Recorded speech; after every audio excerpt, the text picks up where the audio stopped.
what's going on, and welcome to another episode of The New Music. My name is George Strombolopoulos, the Beta Band, spiritualized, and certainly a fabulous disaster on the show. We'll start with Matthew Good, though. Matt Good is an artist unto himself. Why?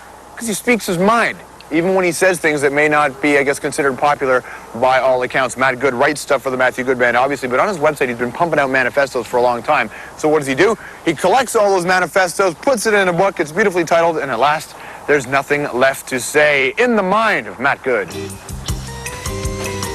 Hi, I'm Matt Good, and I've written a brand new book.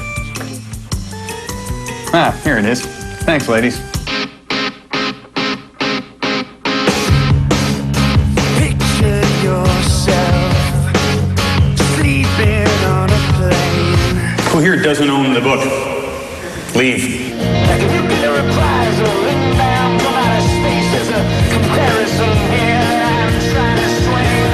I know you have a lot of thoughts on the cult of, celebrity. Yeah. Don't you? And yes. Matthew Good, author.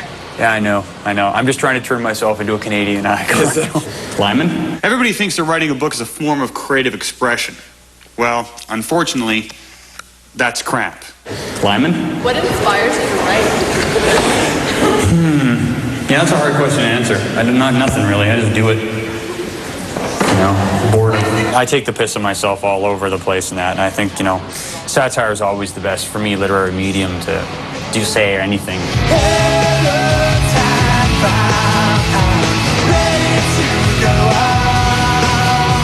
Yeah, I'm kind of turning over a new leaf, really. It sucks. But you can't be pissed off forever, I figure. It's all messed up, but we're alive. Oh, life is waiting for you. Everybody knows that I don't really mince my words and never have. Matt, if you're listening, if this is a joke, man, we must sit down and have a cocktail because you are a funny guy. You hate our band? I don't care. I've been wrong, I've been down, been to the bottom of every bottle. These five words in my head scream, "Oh, we haven't fun yet." I find that music in this day and age is very redundant and very one-sided. I mean, the state of music right now is terrible. A lot of people are under the misconception that this book is all about art. And it's not. It's all about money. You can choose a host of 12 bands that sound identical. And if you put them back to back, you couldn't tell they were they sound like the exact same bands. It's all about money. Now, are the bands all shit because the labels want them to be, or is it because people want to buy it? I think it has everything to do with economics. It's about money. I think it has to do with, the last 10 years was very much an economic upswing. There was on this continent anyway. I don't need you to like my book. I just need you to buy it. People get very complacent about their music. It's kind of like, what's that in the background? Actually, for that matter, I don't want you to like my book. I just want you to buy it. Not, I want something hard-hitting that I'm going to really digest. I'm Matt Good, buy my book. Is the onus then on the artist to make something that is creative and true to themselves and at the same time accessible? Because anybody can make art that people look at and go, I have no idea. Yeah, that is in music especially, that's the trick. That's the reason why you can put on Wish You Were Here by Pink Floyd and it still rules on all those levels, right? Mm-hmm. And that's the trick, man. That is like, there's a magic formula that I think that just, the only way to state it is that you can't look for that magic formula. You just kind of know what potions to mix just inherently within you.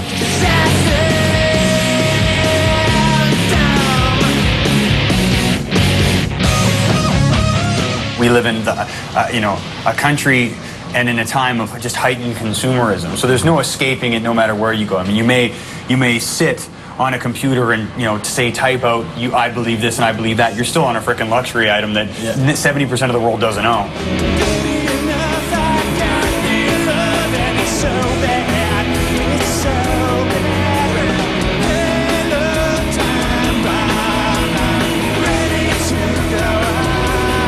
But the whole band broke up, actually. This is where I'm going to let them talk. You're stuck in the same vehicle with the same guys for 7 years. Trust me, you'll learn to hate them in ways you never knew possible. What happened was that this record was a very hard, difficult record for us to make.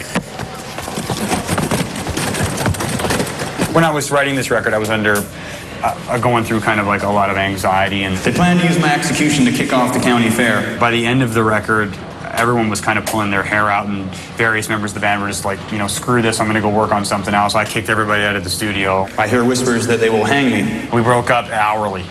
And then it kind of came to a head when I just collapsed in my apartment.